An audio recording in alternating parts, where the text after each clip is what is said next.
చూసి ఆ రావణాసురుడు లేచేట. సీతమ్మ జ్ఞాపకానికి వచ్చింది.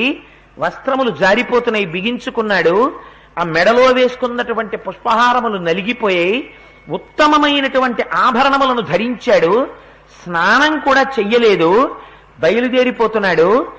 ఎంత అసహ్యకరమైన పరిస్థితితో చూడండి.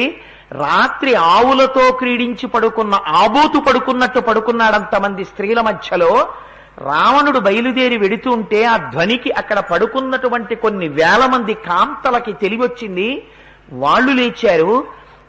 రాత్రి తాగినటువంటి మద్యము చేత కనుగుడ్లు తిరుగుడు పడుతున్నాయి. ఆ వేసుకున్న ఆభరణములు జారిపోతున్నాయి. ఒంటి మీద ఉన్న పుష్పమాలికలన్నీ వాడిపోయాయి. ఒక్కరు కట్టుకున్న వస్త్రం సరిగ్గా లేదు, అపభ్రంశమైపోయింది. అటువంటి స్థితిలో రావణుణ్ణి అనుగమించి ఈ స్త్రీలు వెళ్ళిపోతున్నారు. అంత వేదం చదువుకున్నవాడు, విశ్రవసో బ్రహ్మ యొక్క కుమారుడు, సాక్షాత్తుగా చతుర్ముఖ బ్రహ్మగారి మునిమనవడు, తెల్లవారుజామున లేచి అశోకవనానికి ఎడుతుంటే వాడి వెనకాతల వెళ్ళిన వస్తువులు చూడండి. ఉత్తమమైనటువంటి ఒక స్త్రీ, రాజహంసలా నడవగలిగినటువంటి ఒక స్త్రీ ఒక బంగారు పాత్రలో మద్యాన్ని పట్టుకుని బయలుదేరింది. ఇక్కడ బయలుదేరి అశోకవనానికి వెళ్లే లోపల వాడు మధ్యలో మద్యం తాగితే తాగచ్చు, అందుకని వాడికి బంగారు పాత్రలో మద్యం పట్టుకెళ్ళింది. నిద్ర లేవగానే నేను తాగితే తప్ప ఏ పని చెయ్యలేనండి అని చెప్పుకునేటటువంటి స్థితి నీకొస్తే ఆ స్థితి గొప్పదనుకుంటున్నావేమో. నీ తలలు తెగిపోయే కాలం కూడా సంప్రాప్తమవుతోందని గుర్తు. రావణుడంతటి వాడు మనలేదు, నువ్వెంత. అందుకని వ్యసనమునకు వశుడవ కాకు. ఎంత ప్రమాదమో చూపిస్తుంది రామాయణం. పక్కన పట్టుకుని మధ్యపాత్ర తీసుకెడుతున్నారట. మధ్యలో ఒకవేళ ఆయన ఉమ్మి వేస్తాడేమోనని పాత్ర పట్టుకెడుతున్నారట. ఇక్కడ నుంచి అక్కడికి వెళ్లే లోపల వింజామరలు పెట్టి వీస్తున్నారట. తెల్లని చంద్ర సన్నిభ మండలమైనటువంటి సన్నిభమైనటువంటి గొడుగు పట్టారట. ఇన్ని వేల మంది కాంతలు అనుగమించి వస్తున్నారట. వెనక మంగళవాయిద్యాలు వస్తున్నాయి. ప్రభువు అలా వెడుతుంటే ఆయనకి ఏమైనా ఉపద్రవం వస్తుందేమోనని చెప్పి విచ్చుకత్తులు పట్టుకుని రాక్షసులు వెడుతున్నారట. ఇంతమంది పరివారంతో కలిసి దీనురాలైనటువంటి ఒక స్త్రీ పట్ల తన కామాన్ని అభివ్యక్తం చేయడం కోసం తెల్లవారుజామున బయలుదేరిన రావణాసురుడు దురాత్ముడనడానికి ఇంకా ఇంతకన్నా సాక్ష్యం ఏం కావాలి? ఎంత అందంగా మాట్లాడతారో చూడండి మహర్షి. ఎక్కడా రావణుడు దురాత్ముడని అనరు. ఆ ప్రవర్తన చాలదా దుర్మార్గుడని చెప్పడానికి? బయలుదేరి అశోకవనం దగ్గరికి వెళ్ళారు.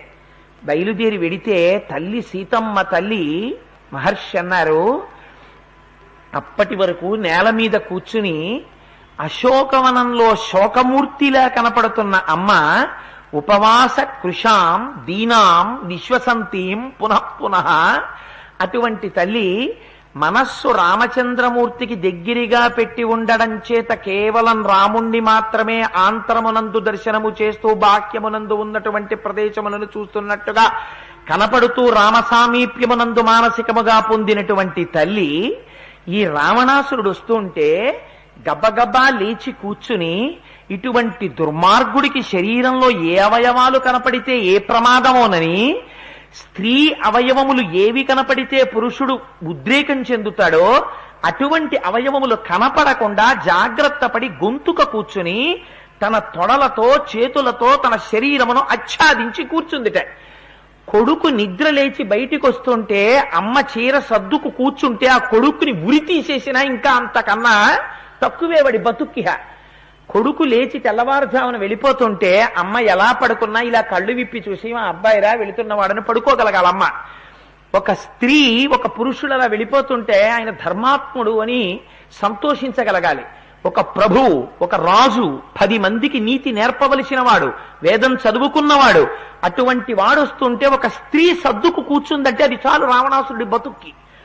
అలా కూర్చుంటే దగ్గరికి వెడితే మహర్షి అంటారు, అభూతేనాపవాదేన కీర్తిం నిపతితామివ ఆమ్నాయ నామయోగేన విద్యాం ప్రసిధిలామివ అన్నారు. సీతమ్మ తల్లి ఎలా ఉందో తెలుసా? అభూతేనాపవాదేన ఏదో ఇంతకు ముందు విశేషమైనటువంటి కీర్తి గణించినటువంటి వాడి మీద ఒక అపవాదు పడింది అనుకోండి. ఆ అపవాదు తొలగిపోయే వరకు అది అపవాదు, అది యథార్థం కాదు. కానీ సత్యం గోచరించేంత వరకు ఆయన అగ్నిహోత్రంలో పెట్టి బయటికి తీయబడినటువంటి బంగారంలా ప్రకాశించేంత వరకు ఆ అపవాదు చేత ఆయన కీర్తి తగ్గిపోతే ఆయన ఎలా ఉంటాడో అలా ఉందిట సీతమ్మ. భక్తి నిలబడితే పూజ. అంత వేదం చదివాడు, తెల్లవారకట ఏం చేయాలి? సంధ్యావందనం చేయాలి. ఎక్కడికి వచ్చాడు? కామ ప్రచోదనంతో అశోకవనానికి వచ్చాడు. ఎవడి పూజ నాశనమైంది? సీతమ్మ తల్లా రావణాసురుడా?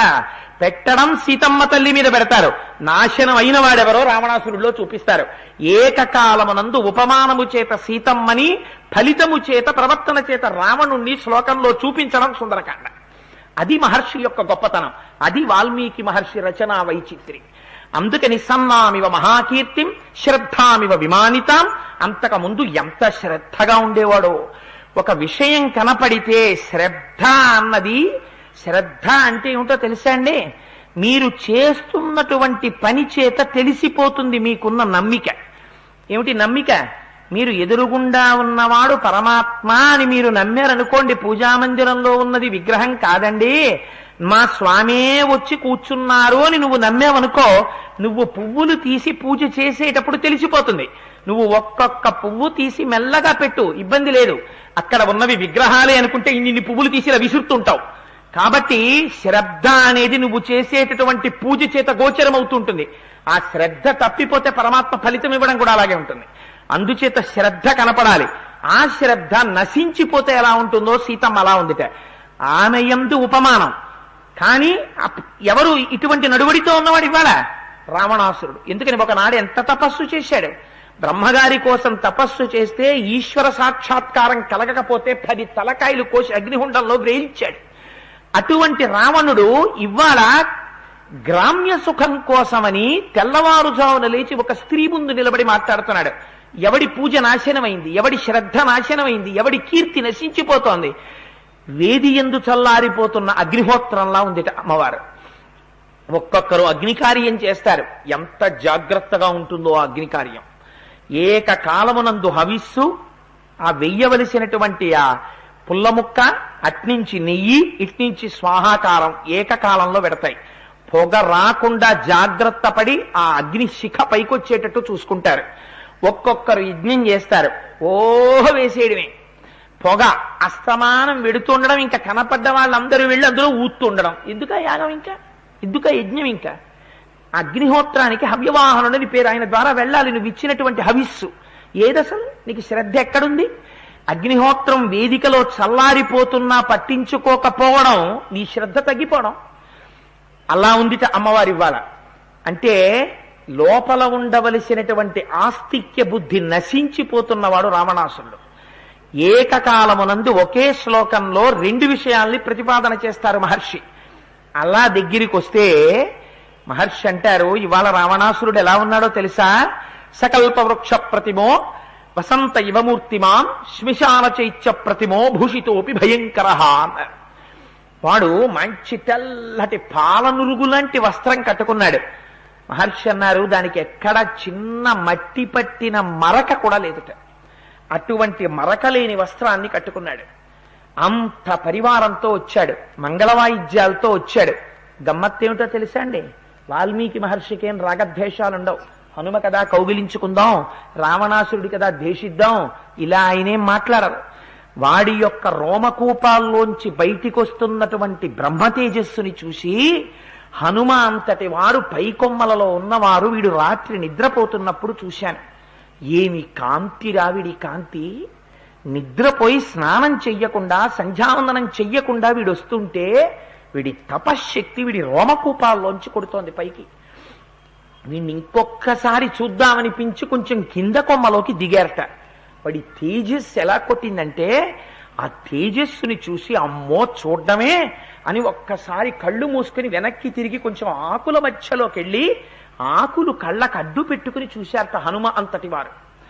అంటే వెల్డింగ్ చేసేవాడు ఎంత ఎక్స్పర్ట్ అయినా కళ్ళకు అడ్డంగా సేఫ్టీ గ్లాసెస్ లేకపోతే ఎలా చెయ్యలేడో, నిద్ర లేవగానే కామ ప్రచోదనంతో వస్తున్నా వాడి శరీరంలోంచి బ్రహ్మతేజస్సు అలా కొడుతోంది. అంత తపశ్శక్తి రావణాసురుడు. వాణ్ణి చంపడానికి నరుడిగా రాముడంత కష్టపడవలసి వచ్చింది, నరక అంతగా సీతమ్మ అంత కష్టపడవలసి వచ్చింది. ఆ నరత్వం మిగలకపోతే వాడు మరణించాడు. నడిచొస్తే మహర్షి అంటారు, ఎన్ని వేసుకుంటే ఎందుకు, ఎంత బ్రహ్మ తేజస్సు ఉంటే ఎందుకు, ఎంత తపశ్శక్తి ఉంటే ఎందుకు, ఎన్ని అలంకారాలుంటే ఎందుకు, ఎటువంటి పట్టు పంచ కట్టుకుంటే ఎందుకు. వాడు ఎలా ఉన్నాడో తెలుసా? సకల్ప వృక్ష ప్రతిమో వసంత యవమూర్తిమాన్ శ్మిశాన చైత్య ప్రతిమో భూషితోపి భయంకర.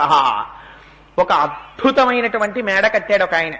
ఏమంటే మీరు చాలా మంచి మేడ కట్టారట, పాలరాతితో కట్టారట, గదులన్నీ ఎయిర్ కండిషన్ట, లోపల ఉండేటటువంటి ఫర్నిచర్ ఇంకా సామాన్యమైన ఫర్నిచర్ కాదుట, చాలా అద్భుతంగా ఉంటుంది కదా. విన్నానండి అంటే గబగబా జేబులోంచి తాళం చెవులు తీసిచ్చి, ఇవాళ రాత్రి సరదాగా మీరు మా ఇంట్లో పడుకోండి ఖాళీగానే ఉంది అన్నాడు అనుకోండి, పొంగిపోయి ఎక్కడుందండి ఆ ఇల్లు అన్నాడు అనుకోండి, వాడు కారులో తీసుకెళ్లి శ్మశానం గేటు ముందు ఆపి, అదిగో ఆ మధ్యలో కనపడుతున్న బిల్డింగే నేను కట్టిన గెస్ట్ హౌస్ అన్నాడు అనుకోండి, ఎవడు పడుకుంటాడు అందులో? ఎంత అందంగా గడితే ఎవడికి కావాలి? శ్మశాన చైత్య ప్రతిమో భూషితోపి భయంకర. శ్మశానమునందు కట్టబడిన చైత్యం ఎలా ఉంటుంది? చైత్యము అంటే సంస్కృతంలో అనేకమైనటువంటి అర్థాలున్నాయి. చైత్యము అంటే విశ్రాంతి తీసుకోవడానికి కట్టేటటువంటి గుడార సదృశమైనటువంటి ప్రదేశం, స్తంభముల మీద కట్టబడిన చైత్యమని అంటారు. అది చాలా అందంగా ఉందనుకోండి. శ్మశానంలో ఏకకాలమనంద కాటికాపరి బోల్డ్ అని శవాలు కాల్చడానికి కట్టెలు తెచ్చి, ఆ కాల్చడానికి వచ్చిన వాళ్ళు, శవం వెనకాల వచ్చిన బంధువులు విశ్రాంతి తీసుకోవడానికి కడుతూ ఉంటారు. కడితే మాత్రం ఎప్పుడైనా అది చాలా బాగుంటుందండి, నేను తోచట్లేదు, ఎండగా ఉందిరండి అక్కడ పోయి కూర్చుందామని ఎవడని అంటాడా? ఎండగా ఉంటే ఊళ్ళో కూర్చుంటాడు కానీ అక్కడికి ఎవడెడతాడు? అందుకని శ్మశాన చైత్య ప్రతిమో భూషితోపి భయంకర. అన్ని భూషణములు వేసుకున్నా వాడంత భయంకరంగా ఉన్నట్ట. అంటే ఏమిటి? సంకల్పము చేత కూడా ఎవ్వడూ అక్కడికి వెడదామని అనుకోడు. అలా ఒక్కసారి రావణాసురుణ్ణి చూద్దామని ఎవడూ అనుకోడు. అంటే వాడి బుద్ధి ఎంత గొప్పదో చూడండి, వాడి మనస్సు ఎంత తపస్సు ఉంటే ఎందుకు, ఏదుంటే ఎందుకు. మరొకరు రామార్థం వనరార్థం చికీర్షం కర్మదుష్కరం, వేరొకరు 100 యోజనముల సముద్రాన్ని గడచి వచ్చాడాయన. ఎవరి కోసం? రాముడి కోసం, వానరుల కోసం. పరమ త్యాగమూర్తి హనుమ, పరమ స్వార్థపరుడు రావణాసురుడు. అంతే తేడా. ఇద్దరిని అలా చూపిస్తారు మహర్షి. దగ్గరకు వచ్చాడు, వచ్చి సీతమ్మ తల్లి వంక చూసి అంటాడు, నగనాసూరు అన్నాడు. నాకు ఆ శ్లోకం పలకడం కూడా అసహ్యం. ఆవిడ్ని చూసి అన్నాడు, సీతమ్మ అది మొదటి శ్లోకం కాబట్టి చెప్పకుండా ఉండలేక తాత్పర్యం ఒక్కటే మనవి చేస్తాను. అందులో అంటాడు, సీత ఇంత అందమైన స్తనాలున్నాయి, ఏనుగు యొక్క తొండాల్లాంటి తొడలున్నాయి. ఇది వాడి బుద్ధి. ఒక్కొక్క మాట నోటి వెంట అన్న మాట కత్తి కుడిపేస్తుంది. మనిషికొక్కడికే మాట ఉంది, మిగిలినటువంటి వాటికి మాట లేదు. నాలుక ఉంది కదా, మాట ఉంది కదా అని ఎక్కడ పడితే అక్కడ మోటార్ సైకిల్ వేసుకు నిలబడి, తేరగా దొరికారు కదా అని రైళ్లు ఎక్కినప్పుడు, బస్సులు ఎక్కినప్పుడు, మొన్న చెప్పాను కదా, గృహలక్ష్మి గృహే గృహే, ఆడది అంటే గృహిణి అంటే ప్రతి ఇంటిలో ఉన్న లక్ష్మీ స్వరూపం. అలా కాకుండా కళ్ళు ఈశ్వరుడు ఇచ్చాడని, నోరు ఇచ్చాడని అదే పనిగా చూడ్డం. రైలు ఆగితే చాలు, సింగిల్ సీట్లో ఒక ఆడది కూర్చుంటే ఎదురుకుండా కిటికీల దగ్గరికి వచ్చి విర్రి విర్రి చేష్టితాలు. ఒక ఆవిడ ఇల్లాలు. ఇన్ని చెప్పిన దౌర్భాగ్యుడు ఆవిడ అవతల రైల్వే స్టేషన్ లో దిగేటప్పటికీ ఆవిడ భర్త డెప్యూటీ సూపరింటెండెంట్ ఆఫ్ పోలీసు జీపేసుకొచ్చి యూనిఫారంలో భార్యని బిడ్డని దింపుకుంటున్నాడు అనుకోండి, వీడు మళ్లీ కనపడ్డా రైల్లో. ఎటు పోతాడో తెలియదు. రాముడంటే అటువంటి వాడు. పక్కన లేడు కదా అని ఆడది కనపడితే చాలు విర్రిచూపు చూసేవాడు, ఆడది కనబడితే చాలు అబల కదా అని మాట్లాడేవాడు. వాడు ప్రతివాడు రావణాసురుడే. మహర్షి తీర్పు. అందుకని స్త్రీ అవయవముల యందు తాదాత్మ్యతని పొందకు. ఇంత తాదాత్మ్యతని పొందివాడంటాడు, స్వధర్మో రక్షసాం భీరు సర్వధైవన సంశయ గమనం వా పరస్త్రీణాం హరణం సప్రమధ్యమ. వాడు సీతమ్మ తల్లిని పిలవడం చూడండి. ఒకవేళ వాడు అక్కడికి వచ్చి సీత అని అని ఉండుంటే వాడి ఖాతాలో వాచిక పుణ్యం పడిపోయి ఉండేది. ఎందుకని తెలిసో తెలియకో పొద్దున్నే అమ్మవారి నామం వాడు పలికాడు. పలికినటువంటి పుణ్యం వాడి ఖాతాలో పడిపోయి ఉండేది. వాడు అలా అనలేదు. వాడి దురదృష్టం అలా ఉంది. భీరు పిరికిదామా అన్నాడు. ఏమిటి వాడి పిరికితనం? ఎందుకు నీకు భయం?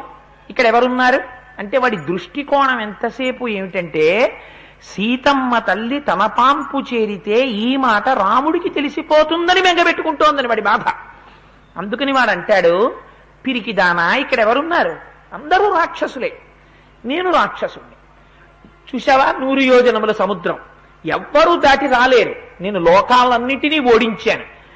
నా దగ్గరికి వచ్చిన ప్రతివాడి పక్కటెముకలు విరిగిపోయాయి. ఎవ్వడూ నా వైపు కన్నెత్తి చూసేవాడు లేడు. ఇక్కడ తప్పు చెయ్యడానికి భయపడతావు ఎందుకు అంటాడు. ఇది రాక్షస ప్రలాపం అంటే అలా ఉంటుంది. స్వధర్మో రక్షసాంభీరు అయినా నా వంక చూసి ఏమిటో చూడకూడని వాడిని చూసినట్టు, ఏదో తప్పు చేసేసిన వాడిని చూసినట్టు అలా చూస్తారేమిటి? పిరికిదానా, నేను స్వధర్మం ఆచరించిన వాడిని. నేనెంత ధర్మాత్ముండో తెలుసా? స్వధర్మో రక్షసాంభీరు సర్వధైవన సంశయ గమనం వా పరస్త్రీణాం హరణం సంప్రమధ్యమా. అలా వెళ్ళడం, ఎవరైనా ఉత్తమమైనటువంటి స్త్రీ కనపడితే ఎత్తుకురావడం, మాదిగా అనుభవించడం రాక్షసుల యొక్క ధర్మం. నేను రాక్షసుణ్ణి, అలా నా ధర్మం నేను నెరవేర్చాను. నువ్వు కనపడ్డావు, బాగున్నావు, పట్టుకొచ్చాను. ఏదో నేను తప్పు చేసినట్టు చూస్తాయేటి? నేను ఎంత ధర్మాత్ముండో చూసావా? నా ధర్మం నేను నిలబెట్టుకున్నాను. వాడికి సిగ్గు లేదా మాట అనడానికి? వాడెవరు? నేనెవరో చెప్పమని వెళ్ళిపోయాడు వాడు రాక్షసకాంతలతో. వాడెవరు? వాడు సాక్షాత్తుగా చతుర్ముఖ బ్రహ్మగారి దగ్గర ఉన్నటువంటి 6 ప్రజాపతులలో 4వ ప్రజాపతి మహానుభావుడు, ఒక ప్రజాపతి యొక్క కుమారుడైనటువంటి విశ్రవసో బ్రహ్మ యొక్క కుమారుడు రావణ బ్రహ్మ. వాడు పుట్టింది అంత గొప్ప బ్రాహ్మణ వంశంలో జన్మించాడు, బ్రాహ్మణ కులంలో జన్మించాడు. ఆయన అన్నగారు చూస్తే కుబేరుడు. ఉత్తర దిక్కున అలకా సామ్రాజ్యాన్ని నిర్మించుకుని మందాకినీ నది ఒడ్డున ఉండి సర్వకాలములయందు పరమశివుడి పక్కన నిలబడి ఇలా చేతులు వంచుకుని నమస్కారం చేస్తుంటాడు. అటువంటి అన్నగారు, అటువంటి వాడు ఇవాళ చెప్పుకుంటాడు, నేను రాక్షస ధర్మాన్ని పాటిస్తున్నాను, అందుకని ఇలా ఎత్తుకొస్తూ ఉంటాను, ఇందులో తప్పే ఉంది. చేసినటువంటిదే తప్పు పని చేసి బుకాయించేటటువంటి వాడు, ఆ తప్పు పనిని సమర్థించుకుందామని ప్రయత్నం చేసేవాడు ఎప్పటికైనా రావణుడిలా పతనమైపోవలసిందే. నీ తప్పు నువ్వు ఒప్పుకోవడం కొంతవరకు నిజాయితీ. అది కూడా లేకుండా చేసిన తప్పుని నేను రాక్షస ధర్మం పాటించాను కాబట్టి తప్పు లేదని చెప్పుకోవడం అంతకన్నా దారుణాతి దారుణం ఇంకొకటి లేదు. నేను స్వధర్మో రక్షసాంభీరు సర్వధైవన సంశయ గమనం వా పరస్త్రీణాం హరణం సంప్రమధ్యమ ఇదంతే చారు సంజాతే యవ్వనం వ్యతివర్తతే యదతీతం పునర్నైతి శ్రోత శ్రీఘ్రమపామివ అంటాడు. వాడు బెంగ పెట్టుకుంటున్నది దేనికోసం? వాడు సీతమ్మ తల్లికి ఉపదేశం చేస్తున్నాడు. ఇవాళ రేపు ప్రపంచంలో ఈ మాట చాలా ఎక్కువగా వినబడుతోంది. అందుకే ఇవాళ రామాయణం మనందరికీ శిరోధార్యం. రామాయణం చాలా అవసరం. ప్రతి పిల్లవాడికి, ప్రతి పిల్లకి ఒక వయస్సు వచ్చేటప్పటికి తల్లిదండ్రులు అక్కర్లేదు. నాన్నగారు మీరు ఇది చదవమన్నారు, చదివాను. నాన్నగారు మీరు ఈ బట్టలు కుట్టించుకోమన్నారు, కుట్టించుకున్నాను. కానీ నాన్నగారు నా మనస్సు నా ఇష్టం. ఎవడో పనికి మాలిన వాడికి నా మనస్సు ఇచ్చేశాను. ఒకరికి ఇస్తే తిరిగి రాదు, ఓడిపోతే ఊరుకోదు, నేనేం చేయలేను అంటూ ఉండడం. అది గొప్పతనమా? అది ప్రాజ్ఞత? నిన్ను చదివించిన వాడికి, నీకు బట్టలు కుట్టించిన వాడికి నీకు ఎటువంటి భర్తని తేవాలో తెలియదా? ఎందుకంత చిన్న చూపు తల్లిదండ్రులు చూడవలసినటువంటి అవసరం? ఒక దిక్కుమాలినటువంటి మాట. ప్రేమకి ధైర్యం ఉండాలి. అది ప్రేమ, అది పరమ పశుకామం. అది ప్రేమ ఏమిటి? ప్రేమ అంటే దశరథ మహారాజు గారు మహానుభావుడు అయోధ్యకాండలో చెప్పాడు ప్రేమ అంటే ఏమిటో. ప్రేమ అంటే తనకి సంబంధించినటువంటి వారు పొందుతున్నటువంటి భోగము తాను పొందకపోయినా వారు అనుభవించిన భోగమును చూసి తాను భోగించినంతగా ఆనందించుట. తనకి షుగరు, తినలేడు స్వీటు, తన పిల్లలు తిన్నారు, తన భార్య తింది, తను సంతోషిస్తాడు. దీనికి ప్రేమ అని పేరు. అంతేకాని శరీర వ్యామోహంతో తిరిగినది కామం, ప్రేమ కాదు. కామమునకు ప్రేమ అని పేరు పెట్టడం ఎంత దౌర్భాగ్యమో. బ్రాహ్మణుడిగా పుట్టినవాడు నేను రాక్షస ధర్మం చేస్తున్నాను అని చెప్పుకున్నటువంటి రావణాసురుడిది అంతే ధర్మం. అందుచేత ఆనాటి నుంచి ఈనాటి వరకు పేరు మార్చి నువ్వు ఎలా ప్రవర్తించినా నువ్వు రాక్షసుడివే, నువ్వు రావణుడివే.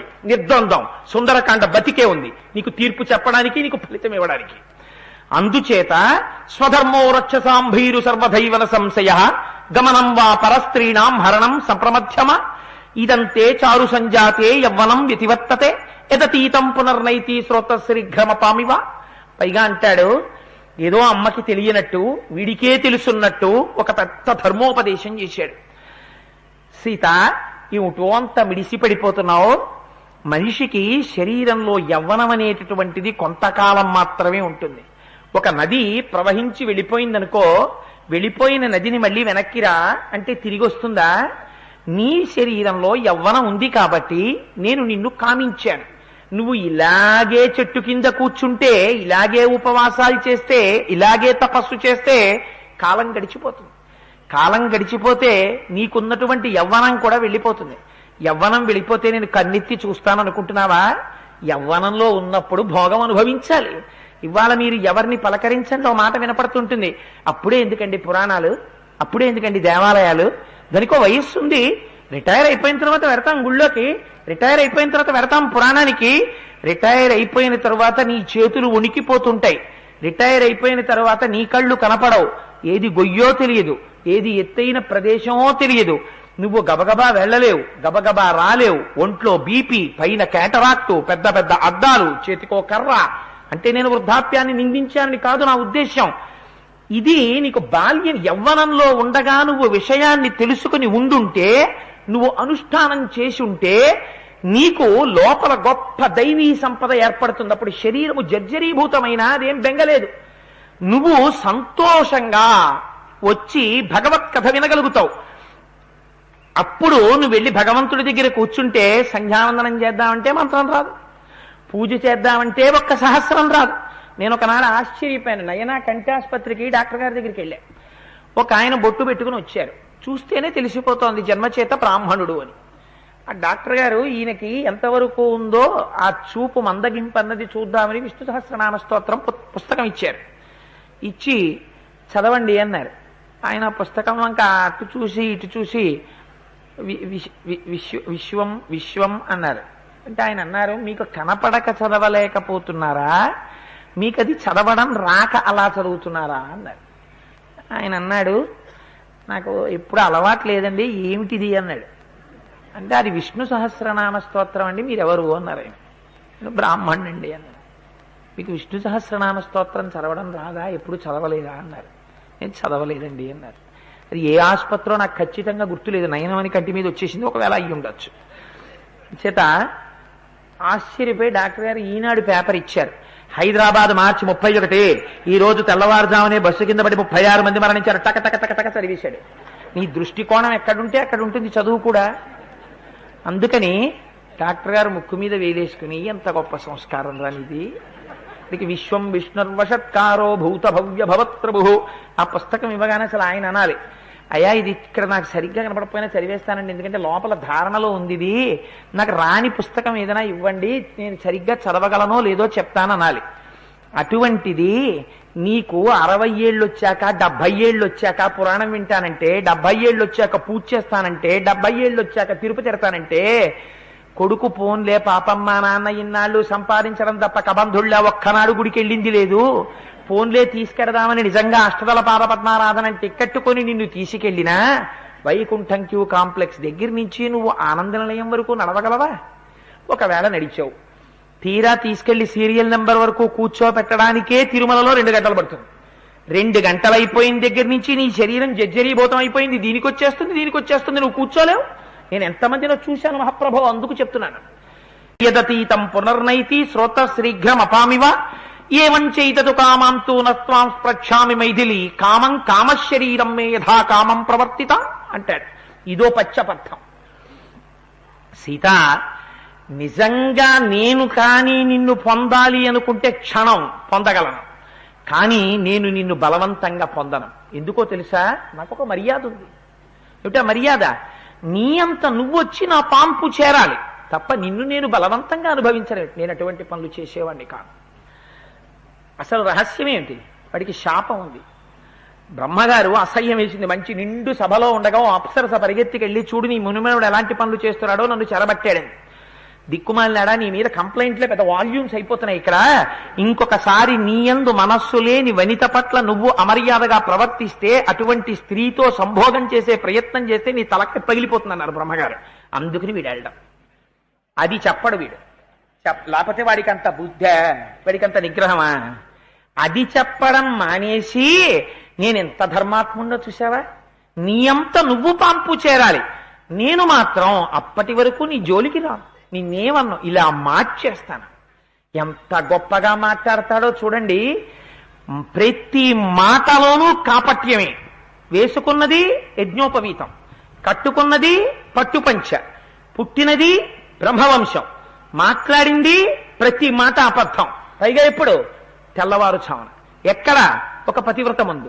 ఎక్కడి నుంచి తెచ్చాడు? ఒక అబలని అపహరించి తెచ్చాడు. ఏం చేస్తున్నట్టు దానివల్ల? తన పాపం తను మూట కట్టుకుంటున్నాడు. దీనివల్ల ఏమవుతాడు? పండిపోయి పడిపోతాడు.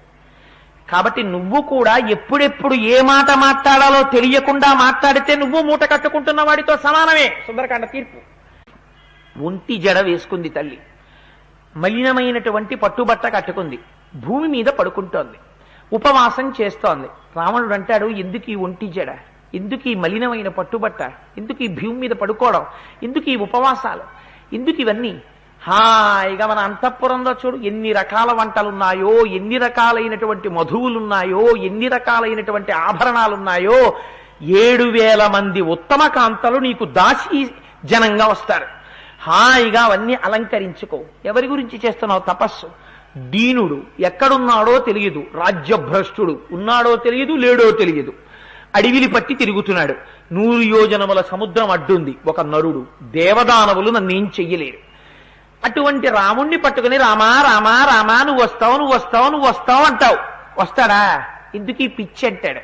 భగవంతుడు ఉన్నాడు ఉన్నాడు ఉన్నాడు అన్న నమ్మకం చేత, పెద్దలు చెప్పారు అన్న విశ్వాసం చేత, వేదాహమేతం పురుషం మహాంతం ఆదిత్యవర్ణం తమసస్తు పారే సర్వాణి రూపాన్ని విచిత్య ధీర నామాని కృత్వాభివదన్యదాస్తే. ఉన్నాడు, ఈ కంటితో మేం చూశామని చెప్పినటువంటి ఋషుల యొక్క వాక్యమునందు గౌరవముంచి నియమబద్ధమైనటువంటి జీవితాన్ని గడుపుతున్న వాణ్ణి చూసి ద్వేషించి అమర్యాదతో ప్రవర్తించేటటువంటి వాడి మాట ఎలా ఉంటుందో, విశ్వాసము లేని వాడి మాట రావణుడి మాట. మరి వేదం ఎందుకు చదువుకున్నావు అంటే, నీకు ఇవాళ చేసిన తపస్సు, చదువుకున్న వేదము, నువ్వు చేసినటువంటి పూజ మరిచిపోయి ఇవి దేనికి పనికొచ్చాయంటే భౌతిక భోగమునకు పనికొచ్చాయి.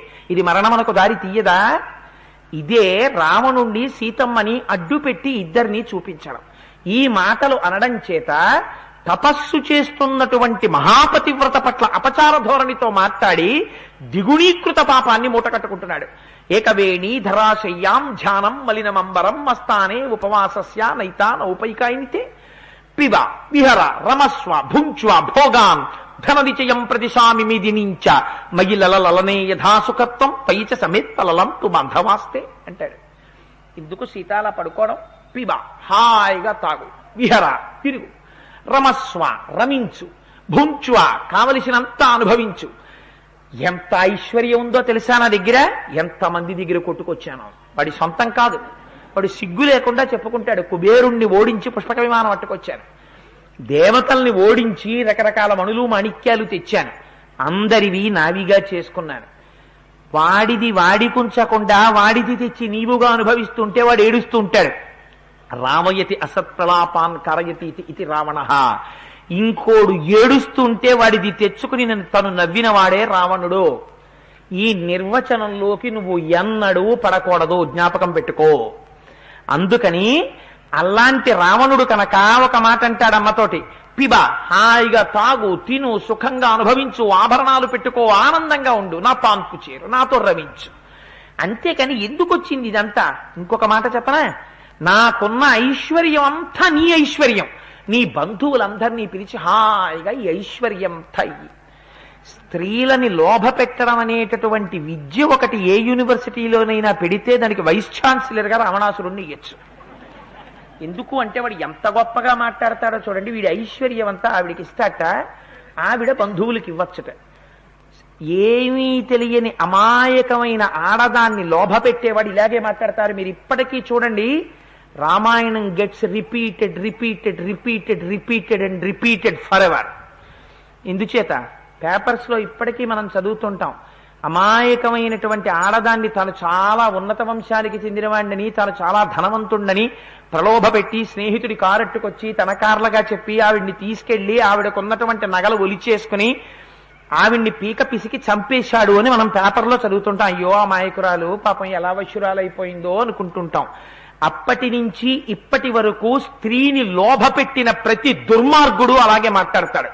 స్త్రీ యందు సౌందర్యం చూసి స్త్రీలని మార్చిన వాడు దౌర్భాగ్యుడు. ఇది భారతీయ తత్వానికి ఆటపట్టు. అందుకే సుందరకాండ సుందరకాండే, ఎంత అందంగా మాట్లాడుతుందో చూడండి. స్త్రీని లోభ పెట్టేవాడు ఎప్పుడూ స్త్రీ సౌందర్యాన్ని, స్త్రీ వెనకనున్న ఐశ్వర్యాన్ని పొగుడుతాడు. ఐశ్వర్యాన్ని చూసి మోహపెట్టే ప్రయత్నం చేస్తాడు. ఆడవాళ్లు మోసపోకుండా ఉండాలంటే మగవాడు ఎలా మాట్లాడతాడో తెలుసుకోవాలంటే రామాయణం చదివి తీరాలి. పిబ విహర రమస్వ భుంచ భోగాం ధననిచయం ప్రదిశామి మిదినించ మయి లలలనే యథాసుకత్వం తైచ సమేత లలంతు బంధవాస్తే అంటాడు. అటువంటి ధర్మాత్ములు ఉన్నారు, ఇటువంటి దౌర్భాగ్యులు ఉన్నారు లోకంలో. అందుకు మీకు ఉదాహరణ చెప్పాను. అటువంటి వాడు రామచంద్రమూర్తి. అందుకే అన్నదమ్ముల్ని ఇప్పటికీ తలుచుకుంటాం కట్టంటే. సరే, అందుచేత ఈ మాటలన్నీ విందిట అమ్మ. విని తృణమంతరద కృత్వా ప్రత్యువాచ సుచిస్మిత నివర్తయ మనోమత్త స్వజనే క్రియతాం మనః. సుచిస్మిత ఆవిడ్ని భీరు అని పిలిచాడు, ఓ పిరికిదానా అని పిలిచాడు. అమ్మ ఒక శుద్ధమైనటువంటి చిరునవ్వు నవ్విందిట. నవ్వి తృణమంతరత కృత్వా, నువ్వు పరపురుషుడివి, నేను పతివ్రతని, మన మధ్యలో వ్యవధానం ఉంచకుండా నీతో నేను మాట్లాడకూడదు. కానీ ఇక్కడ అలా మాట్లాడదామంటే నాకు అవకాశం లేదు. అందుకని ఒక గడ్డి పరక పెడుతున్నానని మధ్యలో గడ్డి పరక పెట్టి మాట్లాడిందిట. కాదుట, ఒక ఎండిపోయిన గడ్డి పరకనైనా ముట్టుకుంటానేమో కానీ నిన్ను మాత్రం ముట్టుకోను. కాదుట, ఎండిపోయిన గడ్డి పరక కాలిపోవడానికి ఎలా సిద్ధపడిపోయిందో అలా నువ్వు కూడా పాపం చేత రామచంద్రమూర్తి యొక్క బాణముల చేత నేతుడైపోవడానికి సిద్ధపడిపోయావు అని చెప్పడానికి గడ్డి పరక పెట్టిందిట. కాదుట, మనిషివైతే అన్నం తింటావు, పశువువైతే గడ్డి తింటావు. ఇప్పటికి 10 నెలల నుంచి చెప్తున్నాను. అదే మాట మళ్ళీ మాట్లాడుతున్నావు. నువ్వు పశువువి, నీకు అన్నం పెట్టక్కర్లేదు, మాట చెప్పక్కర్లేదు, గడ్డి పెడుతున్నానని గడ్డి పరక పెట్టిందిట. కాదుట, నీలాగే ఒకనాడు కాకాసురుడు వెంట పడితే ఒక గడ్డి పరకని బ్రహ్మాస్త్రం అనుసంధానం చేసి అభిమంత్రించి విడిచిపెట్టాడు రామచంద్రమూర్తి. 3 లోకములు తిరిగింది కాకి, ఎక్కడా శరణు లభించలేదు. ఈ గడ్డి పరక చాలు రా నిన్ను చంపడానికని చెప్పడానికి గడ్డి పరక పెట్టిందిట అమ్మ మధ్యలో. కాదుట, ఇప్పటికి 10 గడ్డి పరకలు అడ్డు పెట్టి 10 సార్లు మాట్లాడాను 10 నెలలు. ఇది చిట్ట చివరి గడ్డి పరక. ఇక నేను పెట్టను అక్కర్లేదు, నువ్వు వచ్చి వినను అక్కర్లేదు అని చెప్పడానికి గడ్డి పరక పెట్టిందిట. ఇన్ని అర్థాల్ని నిక్షేపించి తృణమంతరత కృత్వా ప్రత్యువాచ శుచిస్మిత నివర్తయ మనోమత్త స్వజనే క్రియతాం మనః. ఆనాడు రావణాసురుణ్ణి అడ్డుపెట్టే సమస్త లోకమునకు తల్లి ఈ మాట చెప్పింది. అప్పటి నుంచి ఇప్పటి వరకు సుందరకాండలో ఈ మాట సమస్త జగత్తుకి అన్వయం అవుతుంది. రావణ, నీ మనస్సు తిప్పుకో అందంతే అమ్మ. ఒక్కటే దోషం, అన్నీ స్త్రీ ఉపాధులే. కానీ నీ శరీరమునందున్న కామము తీర్చుకోవడానికి వేదము నీకొక అనుమతినిచ్చింది. నీకు ఒక స్త్రీని నీకు కట్టబెట్టింది భార్యగా. ధర్మేచ అర్థేచ కామేచ నాతిచరామి. నీ మనస్సు ఆ స్త్రీ యందు కాని ప్రవర్తించిందా ధర్మం అయిపోతున్నది. అది ధర్మబద్ధమైన కామము. నీకు ఎంత ప్రేమ ఉండని, నీ భార్యని ఎంత ముద్దు చేయి, నీ భార్యని ఎంత సంతోషంగా ఉండు, నీ భార్యని భుజాల మీద ఎక్కించుకో, ముద్దుగా పిలుచుకో, నా చిలకమ్మ అనుకో, నా గోరింక అనుకో, నీ ఇష్టం, ఎన్ని ముద్దులు అడుకో, ధర్మబద్ధం అయిపోయింది. ఏమీ దోషం లేదు అందులో. ఎందుకని? నీ భార్య. నువ్వు ఎంత ప్రేమగా చూసుకుంటే నీ ఇంటి ఐశ్వర్యం అంత పెరుగుతుంది. కానీ అదే మనస్సు, అదే స్త్రీ ఉపాధి ఇక్కడ కొంచెం తెల్లగా ఉంది, అక్కడ ఇంకొక రంగులో ఉందని నీకు అనిపిస్తోంది. దానికోసం నాయందు పెట్టుకున్నావు. నీ మనస్సు ఇటువైపుకొస్తే పుత్ర మిత్ర కలత్రాదులతో నశించిపోతావు. ఎంత తేడా వచ్చేస్తుందో చూశావా రావణ? అందుకని నా మాట విను. నివర్తయ మనోమత్త స్వజనే క్రియతాం మనః. నీ వారి యందు నీ మనస్సు పెట్టుకో. ఈ ధర్మం కాని లోకమునకు అర్థమైతే అసలు ప్రపంచంలో ఎక్కడా కూడా అల్లరన్నదే ఉండనే ఉండదు. ఆనాటి నుంచి ఈనాటి వరకు ఇది పరమ సత్యం. తల్లి చెప్తోంది, నీ మనస్సు నీ భార్య యందుంచుకో, ధర్మబద్ధమైపోతుంది కామం. నివర్తయ మనోమత్త స్వజనే క్రియతాం మనః. ఆత్మానుపమాం కృత్వా స్వేషు దారేషు రంజత అతుష్టం స్వేషు దారేషు చపలం చిలితేంద్రియం. నిజంగా మా తల్లి సీతమ్మ తల్లి చెప్పిన ఈ మాటకి ఆవిడ పాదములకు శిరస్సు ఉంచి నమస్కరించాలి. జగద్గురువులు ఎలా మాట్లాడతారో తల్లి అలా మాట్లాడింది. రావణ, నీకు అనేక మంది భార్యలున్నారు. ఇంతమంది భార్యలతో నువ్వు భోగం అనుభవించాలి. ఎంతమందితో వచ్చావు నా దగ్గరికి? నీ చుట్టూ కొన్ని వేల మంది భార్యలు ఉన్నారు. నీ ఒంట్లో ఓపిక ఉంది, అందుకని నీ ఇష్టం వచ్చినట్టు మాట్లాడుతున్నావు. ఉన్న భార్యలతో తృప్తి చెందక స్త్రీ వ్యసనము కలిగి వెళ్ళిపోయినటువంటి పురుషుడు ఒంట్లో ఓపికన్నన్నాళ్లు భార్య ఏమీ అనలేక మిన్నకుండి వాడి శరీరములో ఓపిక తగ్గిపోయి వాడు మంచాన పడ్డ తర్వాత ఒక్క మాట అంటుంది. కొడుకులొచ్చి, కోడళ్ళొచ్చి, కూతుళ్ళొచ్చి, అల్లుళ్ళొచ్చి, బంధువులొచ్చి, స్నేహితులొచ్చి నిలబడితే భార్య వచ్చి అక్కడ నిలబడి ఒకనాడు సుఖపెట్టాడా? పెళ్లి చేసుకున్న దగ్గర నుంచి ఎప్పుడూ దుఃఖ పెట్టడమే. ఆవిడ దగ్గర ఉండేవాడు, నన్ను కష్టపెట్టాడు, వాళ్ళందరూ భోగానికి కావలసి వచ్చారు, ఐశ్వర్యమంతా అటిచ్చాడు, ఒక్కనాడు నన్ను సుఖపెట్టలేదు. ఒంట్లో ఓపికై మంచాన పడిన తర్వాత చేయించుకోవడానికి నేను దొరికాను. వీడు చపలుడు, చిలితేంద్రియుడు అని భార్య అన్ననాడు నువ్వు బ్రతికి 1000 మార్లు చచ్చిన వాడితో సమానం. అందుచేత ఆ మాట అనిపించుకోకు రావణ. నీ భార్యలు ఆ మాట నీ ఒంట్లో ఓపికైపోయాక అని తీరుతారు, ఎందుకంటే మరి మనసు కష్టపడింది కాబట్టి. అలా వారనేటటువంటి అవకాశము నువ్వు ఇవ్వకూడదు. మనిషిలా ప్రవర్తించడం నేర్చుకో. లేకపోయినా నీ వెనక చెప్తుంది లోకం, వీడికి ధర్మబద్ధమైన నడువడి లేదు, వీడిని ఆదరించవద్దు అని చెప్తుంది. పెద్దలైన వారు నిన్నింటికి రానివ్వరు, పెద్దలైన వారు నిన్ను పలకరించరు, నీకు ఆ యోగ్యత ఉండదు. ఆ స్థితిని తెచ్చుకోకు రావణ. చపలం చలితేంద్రియం, ఈ మాట అనిపించుకోకు. వధంఛామిచ్చితాఘోరం తయేషై పురుషర్షభ. ఎంత గొప్ప మాట చెప్తుందో చూడండి. వధంఛామిచ్చితాఘోరం తయాసౌ పురుషర్షభ విదితస్సహి ధర్మజ్ఞ శరణాగత వత్సల. రావణ, బతకడం ఎలాగైనా బతికేస్తావు, ఎందుకని ఒంట్లో ఓపికంది, కడుపులో ఆకలుంది. 4 ఇళ్ల ముందుకెళ్ళి భవతి భిక్షాందేహి అంటే చాలు, చేతిలో పడింది తినేస్తే బతికేస్తావు. చచ్చిపోవడం నీ చేతిలో లేదు, జ్ఞాపకం పెట్టుకో. నువ్వు సుఖంగా చచ్చిపోవడానికి రామానుగ్రహం కావాలి. ఆనాటి నుంచి ఈనాటి వరకు మనం పూజ చేస్తే ఏం అడుగుతామో తెలుసా అండి? మొదట అడిగేది బతకడం అడగడబడు. అనాయాసేన మరణం వినాదైన్యేన జీవితం. అనాయాసంగా మరణించడం కోరుకుంటాడు. రెండవది, దీనంగా ఒకటి దగ్గరికి వెళ్ళి చెయ్యి చాపకుండా బతకగలిగినటువంటి స్థితి ఉంటే చాలు, మహదైశ్వర్యం. అనాయాసంగా వెళ్ళిపోవడం రావణ అదృష్టం.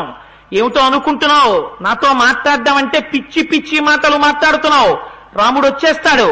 వచ్చి బాణప్రయోగం చేసిన నాడు నీ కళ్ళ ముందు నీ కొడుకులు పోయి, కోడళ్లు పోయి, రాక్షసులు పోయి, నీ బంధువులు పోయి, సర్వము నాశనమై ఒక్కడివే యుద్ధ భూమిలో నిలబడితే ఒక్కొక్క తల తెగి కింద పడిపోతుంటే వధంఛామిచ్చితాఘోరం తయాసౌ పురుషర్షభ ఆనాడు ఏడుస్తావు రావణ.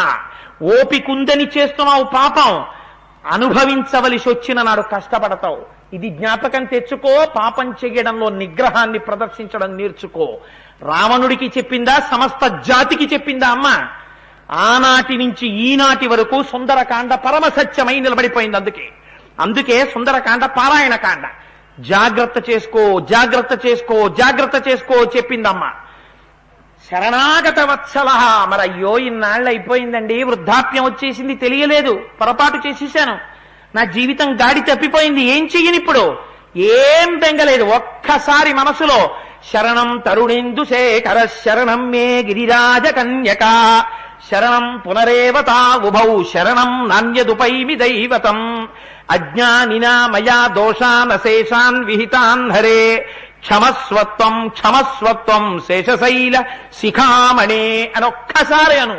గోవిందా గోవిందా అని మనసారా స్మరించు చాలు, నీ పాపములు కడిగేస్తాడాయన. ఎందుకని? ధర్మజ్ఞ.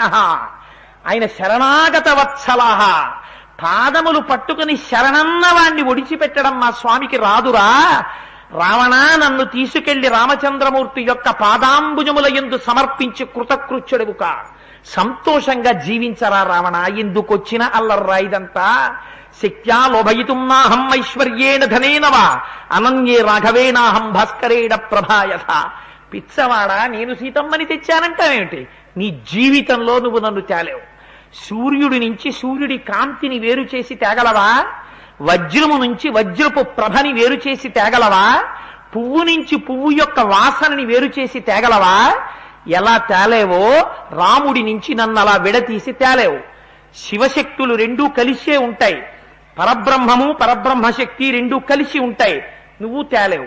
మరి ఎందుకొచ్చావు సీతమ్మ అంటావేమో, నేను చెప్పేనా? నీకు ఉన్న సత్యాన్ని చెప్పేస్తున్నాను రావణ. నువ్వు ఒక్క నాటికి నన్ను అపహరించలేవు. విధిస్తవ పదార్థాయ విహితో నత్ర సంశయ. నిన్ను చంపడానికి బ్రహ్మగారు వేసిన ప్రాతిపదిక. నన్నిక్కడికి తెస్తే, నువ్వు ఇలా మాట్లాడితే, నీ తపస్సు భ్రష్టమైతే, నీ మాటల చేత నీ పాపం నువ్వు మూట కట్టుకుంటే నువ్వు కాలిపోతావు. తెలిసో తెలియకో నా కాళ్ళు పట్టుకున్నావు లంకకి తెచ్చాక. అందుకుని ఉన్నమాట చెప్పేస్తున్నాను.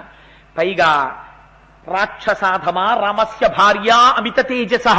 వాడు భీరు అన్నాడు, పిరికిదానా అన్నాడు. అమ్మ ఎలా మాట్లాడుతోందో చూడండి. ఆవిడ వీరారాధ్య, ఆవిడికి భయం ఏమిటి? ఆవిడంది, రాక్షసాధమా రామస్య భార్య అమిత తేజస ఉక్తవానసి యత్పాపం ప్రగతిస్తస్య మోక్షసే. చేసేశావు, భయంకరమైన పాతకం చేసేశావు. వేరొక స్త్రీని అపహరించి తెచ్చేశావు, మహాపతివ్రతని. నువ్వు చేసినటువంటి పాపం ఎక్కడికి వెడితే నీ చేతులు కడుక్కుంటావురా? ఇంకా నీ పాపం పోదు. నా మాట విను, దీనికి ఒక్కటే ప్రాయశ్చిత్తం. నన్ను పట్టుకెళ్ళి మళ్ళీ రామచంద్రమూర్తికి అప్పచెప్పేశాయి, బతికి బాగుపడిపోతావు రావణ అన్నది తల్లి. అని ఆవిడొక యథార్థమైన మాట చెప్తుంది. అసందేశాత్తు రామశ్చా తపసశ్చానుపాలనాత్ నత్వాంకుర్మి దశగ్రీవా భస్మ భస్మార్హి తేజస. రామచంద్రమూర్తి యందు తపస్సు పాటిస్తున్నాను రా. నేను తపస్సులో ఉన్నాను కనుక అరణ్యకాండ నుంచి ఇదే మాట తపస్సు చేసే వాళ్ళందరూ. మమ్మల్ని మేము రక్షించుకోం, మేము నమ్ముకున్న పరమాత్మ మమ్మల్ని రక్షిస్తాడని. అందుకని నేను తపస్సు చేస్తున్నాను, రాముడొచ్చి రక్షిస్తాడని. అటువంటి నాయందు అమర్యాదతో ప్రవర్తిస్తే రావణ పతనమైపోతావు. నేను ఇప్పుడే నిన్ను భస్మార్హి తేజస, నా తపశ్శక్తి చేస్తా బూడిద చేసేయగలను. కానీ ఎందుకు చెయ్యడం లేదో తెలుసా? కేవలం రాముడొచ్చి రక్షిస్తాడనేటటువంటి తపస్సు చేత ఊరుకున్నాను. ఎరా, నువ్వు పట్టుపంచ కట్టుకున్నావు, యజ్ఞోపవీతం వేసుకున్నావు, బ్రహ్మవంశంలో జన్మించావు, తెల్లవారుజామున వేదాధ్యయనం వినపడుతోంది, ఇంతటి లంకాపట్టణానికి అధినాథుడవయ్యున్నావు, అంత తపస్సు చేశావు, చతుర్ముఖ బ్రహ్మగారిని దర్శనం చేశావు, పరమశివుడి దగ్గర నుంచి వరాల్ని పొందావు. ఇంత గొప్పవాడనని చెప్తావే. అసలు నాకొక అనుమానంగా ఉంది రావణ, నిన్ను చూస్తే. ఇహ సంతో నవాసంతి సతోవానువర్తసే తదాహి విపరీతాతే బుద్ధి ఆచారవర్జిత. ఈ శ్లోకాన్ని మీరు ఎర్రసిరాతో రాసి ఇంట్లో తగిలించి ఉంచుకోవాలి యథార్థానికి. ఏ ప్రశ్న వేసిందో చూడండి. ఈ ఊళ్ళో ధర్మం అనేటటువంటిది ఏమిటో చెప్పేవాళ్ళు లేరా? నువ్వు వినవా? బుద్ధి ఆచారవర్జిత, నీకు తెలియదనడానికి నువ్వు ఘన జటా చెప్పావు వేదానికి. నీకు అన్నీ తెలుసు. నీకు అన్నీ తెలిసినా ఆచారాన్ని వదిలిపెట్టేశావు. తెలుసున్న విషయాన్ని నడువడిలో పెట్టనటువంటి వాడు పరమ ప్రమాదకరమైన వ్యక్తి. ఏమీ తెలియనటువంటి వాడు ఏమీ తెలియక తప్పు చేసినా ఈశ్వరుడు మన్నిస్తాడు. కానీ అన్నీ తెలిసి తప్పు చేస్తున్న వాడికి క్షమార్పణ లేదు. అందుచేత ఇహ సంతో నవాసంతి సతోవాన్ అనువర్తసే తదాహి విపరీతాతే బుద్ధి ఆచారవర్జిత. పెద్దలైనటువంటి వారు చెప్పేవారు లేరా? చెప్పినా వినవా? విన్నా నీ బుద్ధి ఆచారమనం ఉండదా? ఎక్కడొచ్చిందిరా తేడా నీ దగ్గర అని అడిగింది. వాడికి ఎంత కోపం వచ్చిందంటే ఈ మాట అడిగితే వాడి మనస్సు మారలేదు. ఒక పక్క కాలచోదిత అంటారు మహర్షి. కాలము చేత వాడు ప్రచోదనం చెయ్యపడ్డాడు. వాడి మృత్యువుని వాడు కౌగిలించుకుంటున్నాడు. అందుకని వాడు అన్నాడు, ఏ స్త్రీయందు విశేషమైన కామం ఉంటుందో ఆ స్త్రీయందు ఉపేక్షించేటటువంటి స్వభావం కూడా ఉంటుంది. సీత, నన్ను చూసి ఇన్ని వేల మంది స్త్రీలు కామించి నా వెంట పడ్డారు. నీకు ఐశ్వర్యం ఇస్తాను, పట్టమహిషీత్వం ఇస్తాను, సింహాసనం మీద కూర్చోబెట్టుకుంటాను, నా పాంపు చేరు అంటే నువ్వు ఇంత అమర్యాదగా మాట్లాడుతున్నావు. నా గొప్పతనం ఏమిటో, నా గౌరవం ఏమిటో నీకు తెలియడం లేదు. నీకు నా గొప్పతనం తెలియాలంటే ఏం చెయ్యాలో నాకు తెలుసు అని అక్కడున్న రాక్షస స్త్రీల్ని పిలిచాడు. ఈమె యందు సామమును ప్రయోగించండి, దానమును ప్రయోగించండి, భేదమును ప్రయోగించండి. ఇప్పటి వరకు ఈ 3 ప్రయోగించమని నేను మీకు చెప్పాను. ఈవిడ లొంగలేదు. 10 నెలలు అయిపోయింది. 2 నెలల సమయమే మిగిలి ఉన్నది. 2 నెలలు దాటేసరికి సీత నా పాన్పు తనంత తాను చేరింది. చేరకపోతే ఈ 2 నెలలలో మీరు దండమును ప్రయోగించండి అన్నాడు. కొట్టమన్నాడు సీతమ్మని. ఆ మాట నోటి వెంట అన్నందుకే మృత్యు అంత తొందరగా వచ్చింది వాడికి. స్త్రీ కదా, అబల కదా అని ఇష్టం వచ్చినట్టు ప్రవర్తిస్తే ఎంతంత ప్రమాదాలు ముంచుకొస్తాయో చూడండి. కొన్ని కోట్ల జన్మలు కట్టి కుడిపేస్తాయి. అప్పుడు ఏడవాలి. అందుకే ప్రాయశ్చిత్తం ఏం చెప్పారో తెలుసా అండి? ఇంట్లో తనయందు మనస్సున్నటువంటి భార్య, తనతో కలిసి జీవించడానికి ఇష్టమైనటువంటి భార్య ఇంట్లో భర్త గురించి ఎదురు చూస్తూ ఉండగా ఆ భార్య యందు మనస్సుంచకుండా పరస్త్రీ యందు మనస్సుంచుకొని పరస్త్రీతో సంగమించినటువంటి పురుషుడికి ఆ దోషం పోవాలంటే ఏం చెయ్యాలి అని అడిగారు. 6 నెలల పాటు తిరిగిన వీధి తిరగకుండా మిట్ట మధ్యాహ్నం వేళ చీకటి పడ్డాక పాత్ర పట్టుకుని ఇళ్ల ముందుకెళ్ళి నాయందు మనస్సున్నటువంటి ఆరోగ్యవంతురాలైన భార్య ఇంట ఉండగా భార్యని కాదని వేరొక స్త్రీతో సంగమించినటువంటి మహాపాతకుణ్ణి అమ్మా మీ చేత్తో తెచ్చి ఇంత కబళం పారైండమ్మా, నాకు పాపం విముక్తున్నవాలి అని 6 నెలలు తిరిగిన వీధి తిరగకుండా తిరిగి ముష్టెత్తుకున్న అన్నంతో తింటే వాడి పాపం పోతుంది అన్నారు. ఎంత పెద్ద ప్రాయశ్చిత్తం చెప్పారో చూడండి. స్త్రీ విషయంలో ఎంత జాగ్రత్తగా ఉండాలో పురుషుడు. ఇదే విశ్వనాథ సత్యనారాయణ గారు చెలియలి కట్ట అంటారు. ఓపిక ఉంది కదా అని పశువు తిరిగినట్టు పురుషుడు తిరగకూడదు. స్త్రీకైనా అంతే, పురుషుడికైనా అంతే. అందుకని ఇద్దరికీ ఆ కట్టుబాటు అటువంటిది దాంపత్యం అంటే. అందుచేత ఈ మాట రావణాసురుడికి ఆగ్రహం వచ్చి అమ్మవారి మీద దండప్రయోగం చెయ్యమన్నాడు. చెయ్యమని మరింత కోపంతో ప్రజ్వరిల్లిపోతున్నాడు. ప్రజ్వరిల్లిపోయి అమ్మతో అనరాని మాటలు మాట్లాడుతుంటే ఏమో ఆనాడు వాడి కోపం ఇంకొంచెం అధికమైపోతే ఏం చేసి ఉండేవాడో. రామాయణం ఎప్పుడెప్పుడు ఆగిపోతుందనుకుంటే అప్పుడప్పుడు ఒక స్త్రీ పాత్ర వచ్చి పొడిగించాలి కదా. ధాన్యమాలిని అనేటటువంటి భార్య వచ్చింది, రావణాసురుడి భార్య. వచ్చి రావణుడిని గట్టిగా కౌగిలించుకుని ఈ మాటలన్నీ ఎక్కడ మాట్లాడుతున్నాడు? ఇన్ని వేల మంది స్త్రీలు చూస్తున్నారు, తన పరివారం చూస్తున్నారు. ఎంత సిగ్గుచేటు వాడికి. వాడు ధర్మమా వాడికి? అందుకే రావణుని పాత్రని నాయక పాత్రగా చూడడం అనేటటువంటిది ఎన్నడూ అలవాటు అవకూడనటువంటి విషయము. ఋషి ఏ కోణంలో రామాయణం రాశారో ఆ కోణంలోనే అర్థం చేసుకోవాలి. భ్రష్టమైనటువంటి ఆలోచనలతో ప్రతి నాయకుడి యందు నాయక పాత్రని ఆపాదించేటటువంటి ప్రయత్నం చేస్తే సమాజము ఆ పాత్రని అనుసరించేటటువంటి ప్రయత్నం చేస్తుంది. దానివల్ల మొత్తం సమాజం భ్రష్టు పట్టేటటువంటి ప్రమాదము ఏర్పడడానికి కారణమవుతావు. అందుకని వ్యాఖ్యానం చేసేటప్పుడు కానీ, ఉపన్యాసం చెప్పేటప్పుడు కానీ, పుస్తకం రాసేటప్పుడు కానీ ఆ పాత్ర గురించి ఏ రకంగా నువ్వు ఆవిష్కరించినా ప్రతి నాయకుణ్ణి ప్రతి నాయకుడిగానే చూపించాలి. ప్రతి నాయకుని యందు నాయకత్వాన్ని ఆపాదించకూడదు. రావణుడు ఎంత గొప్పవాడో చెప్పవలసి వచ్చినప్పుడు మహర్షి చెప్పారు. రావణుడు ఎక్కడ ధర్మం తప్పిపోతున్నాడో చెప్పవలసి వచ్చినప్పుడు ఖచ్చితంగా చెప్పారు. అది నువ్వు చెప్పకపోతే సమాజం వాడు ఉత్తముడు అనుకుంటుంది, అనుకుని వాడిలా ప్రవర్తిస్తుంది, సమాజం భ్రష్టుపడుతుంది. అలా చెప్పకూడదు. అందుచేత ధాన్యమాలిని వచ్చి కౌగిలించుకుని నీయందు మనస్సున్నటువంటి స్త్రీతో భోగించినప్పుడు ఆనందము తప్ప నీయందు మనస్సు లేని స్త్రీతో నీకెందుకయ్యా ఈ భోగం, తిరిగి వచ్చేసాయి, రా మనం క్రీడిద్దాం అని ఒక స్త్రీ వచ్చి కౌగిలించుకుంటే ఇంతమందిలో వాడి ముఖంలో చిరునవ్వు వచ్చిందిట.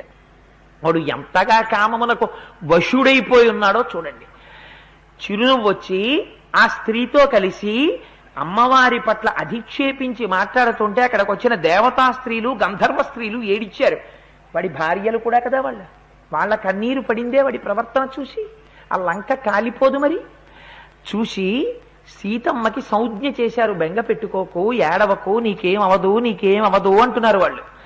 ఇన్ని వేల మంది స్త్రీలు మళ్ళీ వెంటపడ్డారు, తిరిగి వెళ్ళిపోతే రాక్షస స్త్రీలందరూ చుట్టూ చేరారు.